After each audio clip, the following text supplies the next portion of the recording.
Hello everyone. So today we have a new topic in SST, that is struggle for Indian freedom. The emergence of Mahatma Gandhi in the freedom movement of India heralded a new era in Indian history and polity. It is the saga of a scantily clad Indian with a stick in one hand who fought against a mighty empire without violence. He developed a deep faith in the technique of non-violent satyagraha. He combined political agitation with social reforms and popularized khadi and charkha. Under his guidance, a new phase in the history of the country's freedom struggle began. Gandhiji taught his followers the twin ideals of truth and non-violence. According to Gandhiji, non-violence was not a weapon of weak and cowardly. Only the brave and strong could practice it. Gandhiji's noble method of resistance made the world sit up and listen to him.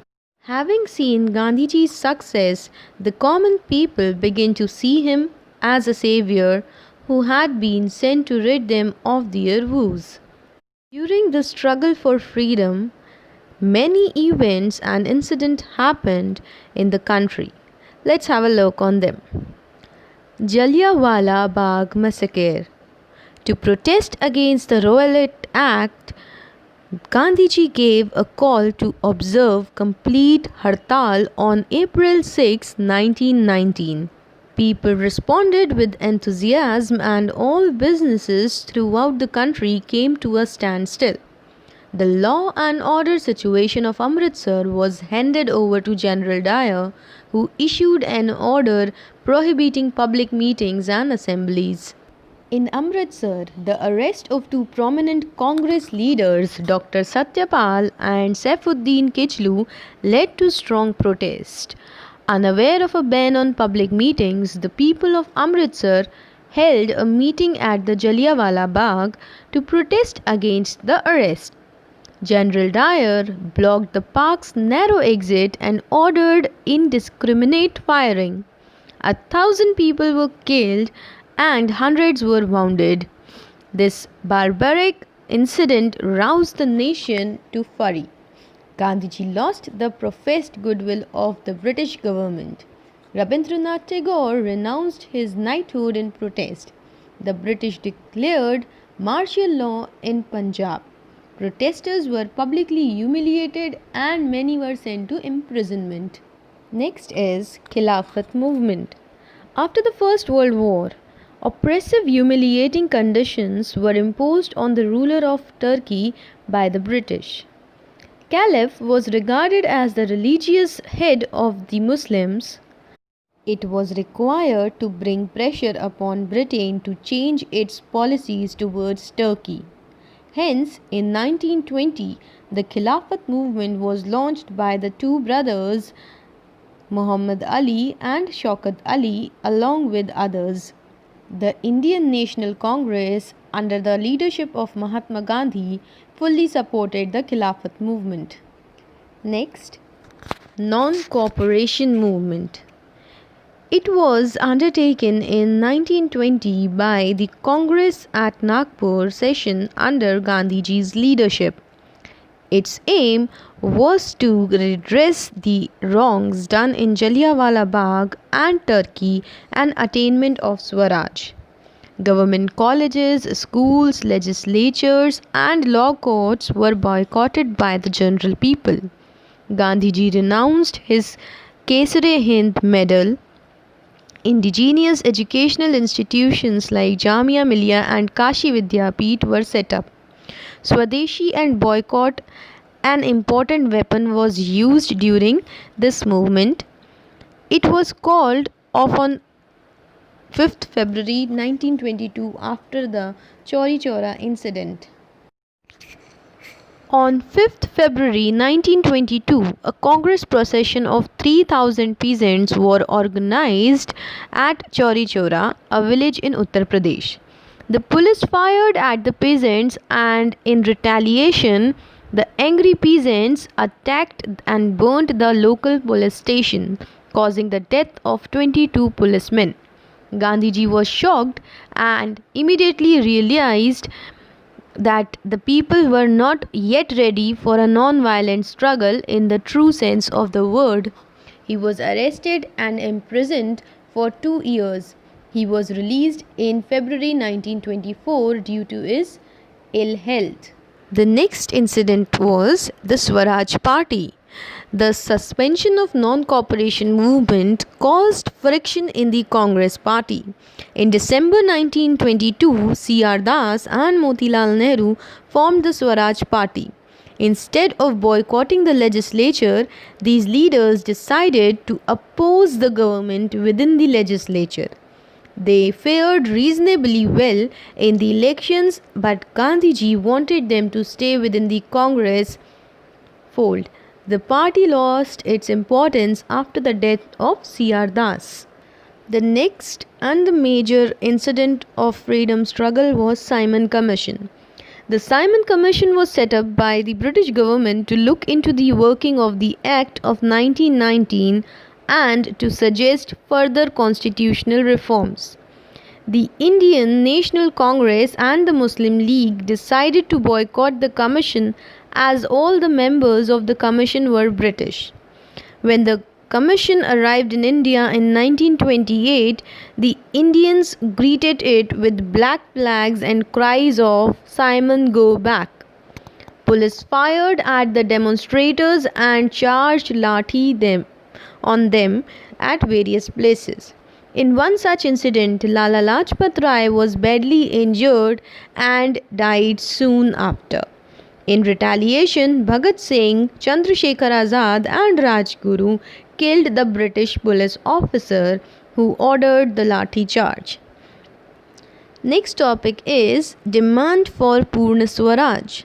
The Lahore session of Congress was historic due to a number of reasons.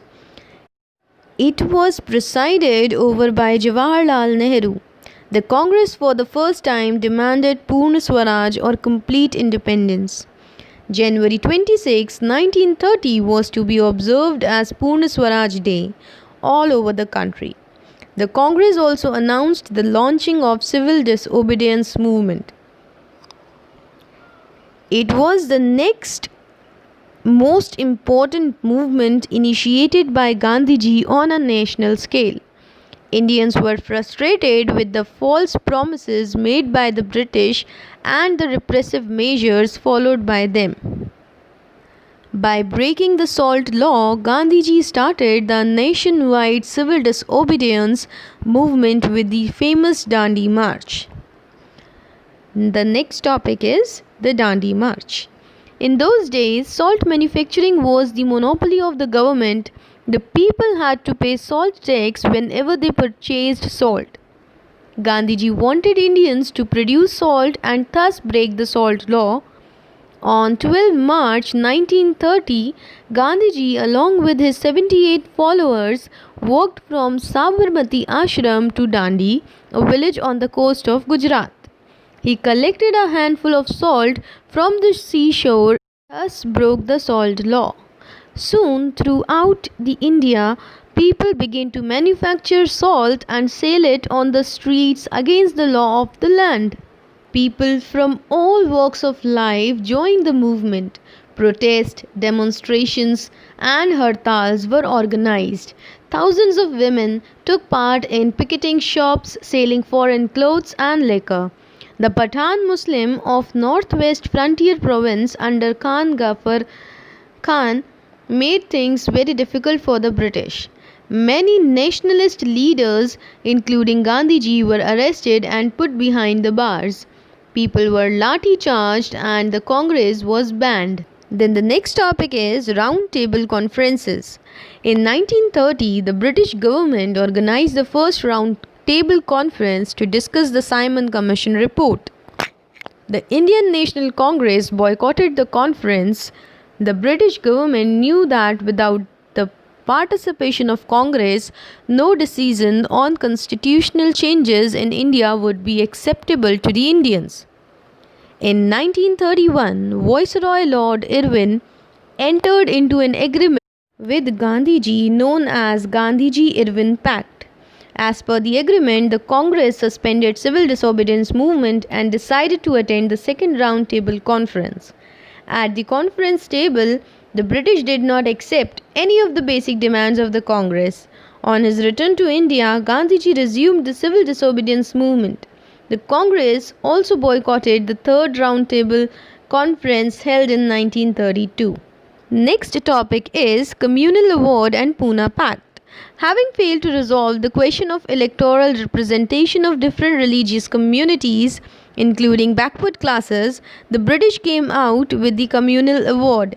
This award made provisions for the Muslims, Sikhs, and European voters to elect their candidates by voting in separate communal electorates.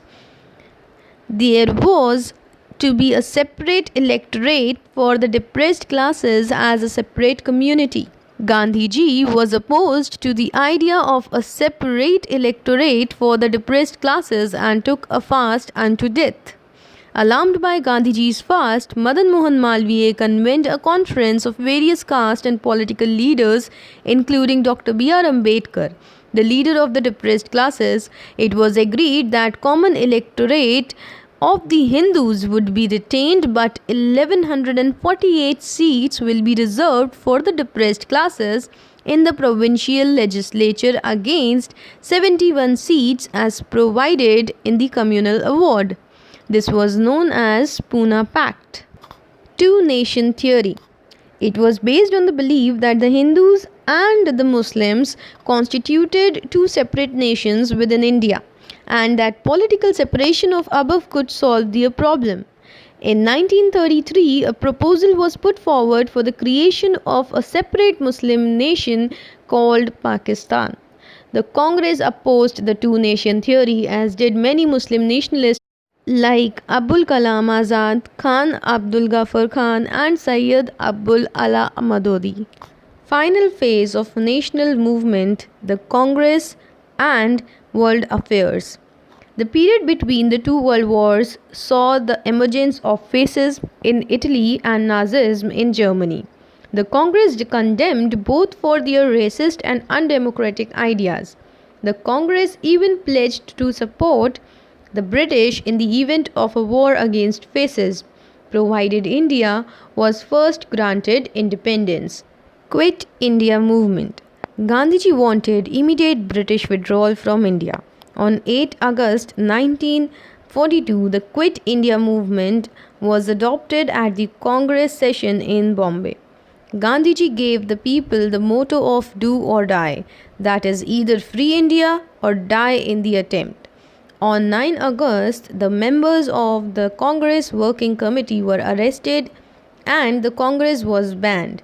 People destroyed symbols of British authority such as rail tracks, post offices, and police stations. They set up parallel governments in various parts of India. It was clear now that the transfer of power was around the corner. The Congress worked by sending messages through secret radio transmissions. Although the movement was brought under the control, it shook the foundations of British rule in India. Transfer of power. By the end of Second World War, Britain had become economically too weak to sustain its empire in India. In the post-war elections to the legislatures, the Congress won all the general seats and the Muslim League won the seats reserved for Muslims. Due to widespread unrest in India, the British Prime Minister Clement Attlee decided to transfer the power. Partition and independence. On 20th February 1947, British Prime Minister Clement Attlee declared that Britain would quit India by June 1948. Lord Louis Mountbatten was made the new Viceroy of India in 1947. He drew up the Mountbatten Plan, which announced that India would be free in August 1947, but was to be partitioned, and a new country called Pakistan was to be created along with a free India. The Congress leaders reluctantly accepted the partition in order to avoid large-scale communal riots in which thousands of innocent people would be killed. The Mountbatten Plan was given legal effect by Indian Independence Act in 1947. The two independent dominions, India and Pakistan, were created at midnight on 14 and 15 August 1947. The announcement about the partition led to agitations in many places in India.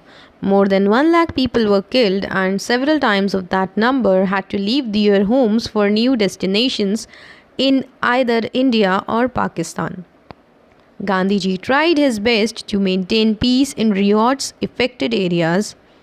On January 30, 1948, he was shot dead by a Hindu fanatic named Nathuram Godse. The entire country was plunged into grief. Thus, it is our sacred duty not only to preserve our freedom but also to work hard to make our country strong and united. So, that's all for today. I hope that the chapter is clear to you. Still, you have any doubt, you can ask in the comment section below.